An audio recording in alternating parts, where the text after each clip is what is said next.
Muito bem, Planalto conectando destino, conectando pessoas, Sulpetro em favor da revenda do consumidor gaúcho e Celulose Rio-Grandense há mais de 40 anos contribuindo para o desenvolvimento do nosso estado e aguardando, claro, aí o anúncio desse novo investimento que a celulose fará no Rio Grande do Sul. Aliás, o Sérgio Neto está aqui, hein, Sérgio? Tudo bem, Silvio? Como é que vai? Tem viajado muito para Brasília? Tens ido muito a Brasília, né? Pelo menos uma vez por mês, né? Eu tenho ido.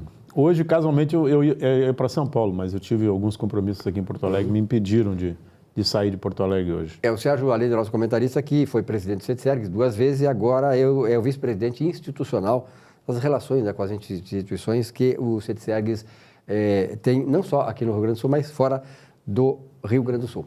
Mas, Sérgio, é o seguinte, hoje ou ontem, o governo, aí, através de algumas entidades que fazem a medição e perspectiva do PIB e tal, anunciaram que o Brasil vai decrescer menos esse ano, que já é alguma coisa. Quer dizer, nós começamos com 4,5% negativo, agora está em 3,3%. Quer dizer, dá para observar, assim, nas tuas andanças para cá e para lá, no próprio segmento, né, da área de infraestrutura e transporte, que já está havendo uma reação e que o ano que vem nós podemos, pelo menos, não precisamos crescer, mas pelo menos não decrescer. Silvio, eu acho que já há um ânimo diferente, né? Já se nota no país um ânimo diferente. Eu tenho dito que o fato de você permanecer ainda num PIB negativo não deixa de ser um crescimento, né? Você sair de 4 para 2, mesmo que seja negativo, infelizmente nós temos que trabalhar com esses números. Mas se vê um ânimo muito bom, eu acho que o governo está, obviamente, encurralado, né? Com a obrigação de tomar algumas decisões importantes para o país e tem um tempo muito exíguo, porque não tem um governo de 4 anos para decidir algumas coisas. Está havendo uma série de contradições, eu vejo, inclusive dentro do próprio governo, né?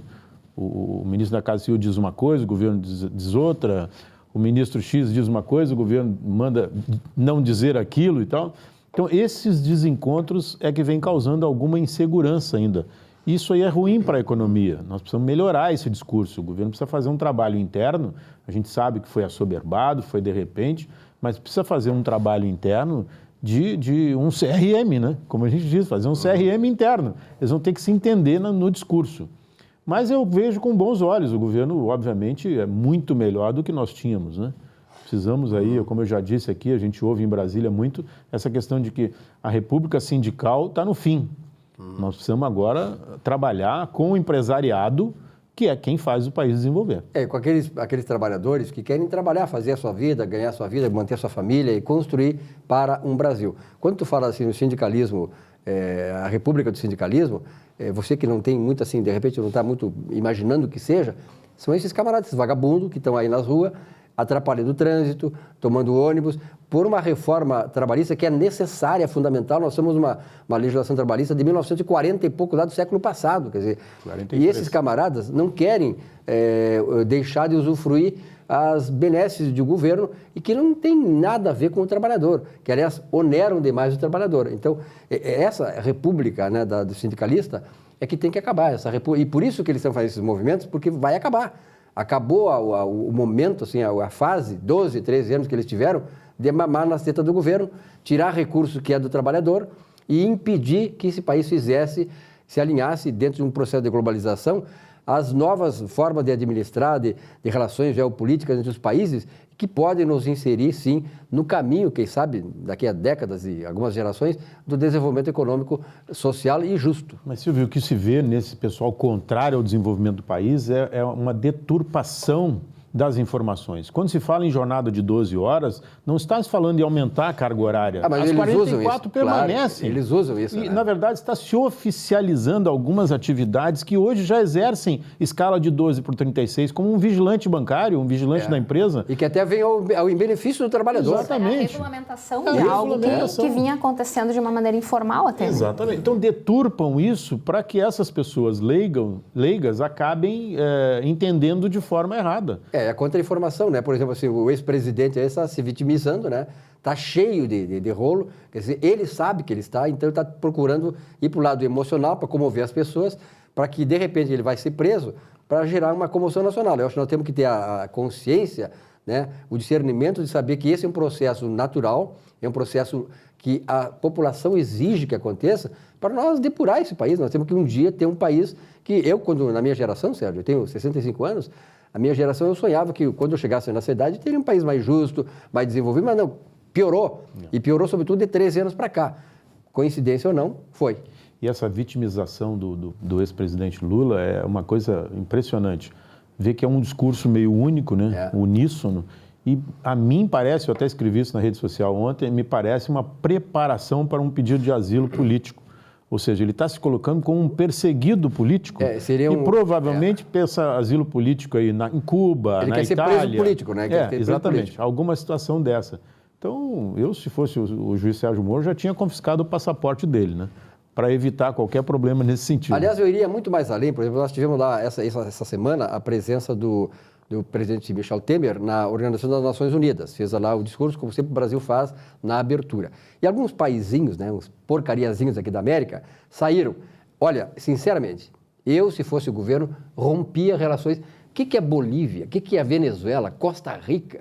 O que esses países têm que acrescentar para nós? Eles só são peso para nós. Só são peso. Aliás, receberam dinheiro que foram tirados da população brasileira através do BNDES para investimentos lá.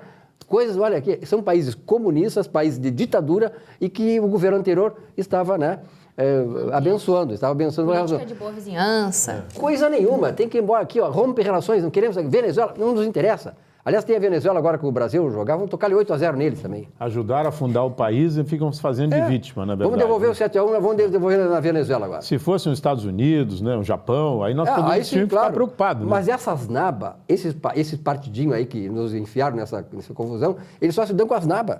Né? Por quê? Porque eles querem que nós sejamos naba também.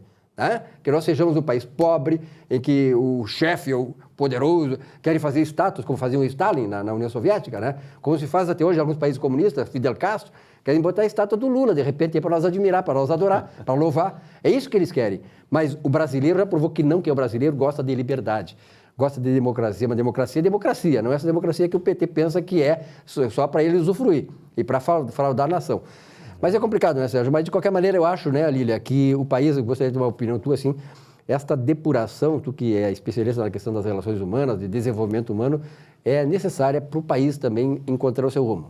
E eu vejo que essa questão da resistência, ela faz parte de todo o processo de mudança. As pessoas resistem na tentativa das coisas, fazer com que as coisas voltem a ser como eram, né? Então, ninguém quer mexer em consolidação das leis do trabalho, só que a gente precisa olhar por um viés muito mais macro, né? Olhar pelo ponto de vista do empresário, do cenário econômico e do trabalhador, que só vem a ter benefícios, né? Hoje a gente tem essa CLT aí de 1943, que está completamente ultrapassada, que só vem a dar benefícios para o trabalhador e que, inclusive, vem condicionando o movimento do trabalhador para um olhar de explorador. Então, deixa de ser trabalhador para ser explorador. A gente vê hoje que o direito do trabalho, de qualquer forma, em qualquer causa trabalhista, a pessoa sai ganhando alguma coisa mesmo quando não tenha direito. Né? Então, já se parte do princípio do coitadismo. O trabalhador é a parte mais fraca, é sempre o coitado. A mesma relação que a gente tem também no trânsito, né? Entre pedestre e motorista, o pedestre é sempre o coitadinho. Então, a gente tem que sair dessa zona de conforto do coitadismo. Né? E o menor nem sempre é o mais fraco. Muitas vezes o menor faz uso desse poder, que também existe aí um poder simbólico, só que usa para o lado negativo, né? Então... Na empresa também, essa zona de conforto, quando se mexe, né? Se tem uma resistência. Exatamente. Eu fiz a coluna do CETSEG do Jornal do Comércio na semana passada e falei sobre essa questão da CLT, né? E desse coitadismo, assim, porque em 1943 a indústria era a grande geração de mão de obra. Hoje o setor de serviços gera 5 vezes mais vagas de emprego do que a indústria. Então, o mundo se modernizou. Hoje, a globalização tomou conta de tudo. Se tem informação, tem tudo. Na Justiça do Trabalho, se você ganha 800 ou ganha 80 mil, você é tratado como hipossuficiente. Ou seja, tem que haver uma modificação nessas questões. Eu me lembro sempre, quando se fala essa coisa, eu tenho um partido político aí que nem devia ter espaço na televisão. Eu disse a semana passada aqui que quer colocar o trabalhador contra o burguês. E eu me lembro de um livro que eu li sobre o Leão XIII, que foi um dos grandes papas da Igreja Católica, com todas as reservas que tem com o catolicismo, que deixou de ser uma religião cristã, essencialmente. Mas, de qualquer maneira, ele dizia o seguinte, ele é à luz do marxismo, naquela época o marxismo era muito forte e tal, então ele dizia que Marx cometia um grande suicídio para o trabalhador, porque todo trabalhador, dizia ele, o Leão XIII, todo trabalhador gostaria de ser um dia patrão. Então, esse partido que disse, contra o burguês, olha, está tirando o sonho do trabalhador de ele ser burguês. O que tu quer? É que tu usa, esses camaradas usam o burguês, que é uma coisa, é um sentido pejorativo ao empresário. Então, o trabalhador gostaria de ser empresário. E hoje, o Sérgio colocou muito bem isso, hoje, eu já não sou trabalhador há muito tempo, não tenho carteira assinada, eu sou eu próprio empresário, eu empreso meus negócios. E eu tenho a certeza que milhões e milhões de trabalhadores gostariam de ser seu patrão. Eu terminei a minha coluna dizendo o maior prejudicado nessa celeuma é o próprio trabalhador. E o pessoal acha que está defendendo o trabalhador. Tomara que o trabalhador tenha esse discernimento, né, de entender que o sindicalismo hoje, esse que é retrógrado, esse é que é contra o trabalhador. E essa figura tem que ser defenestrada da vida pública, como, aliás, se defenestrou um partido político aí, e seu principal líder ainda vai ter isso aqui. Sérgio, obrigado pela tua presença aqui. Obrigado também. Um rápido intervalo, já voltamos.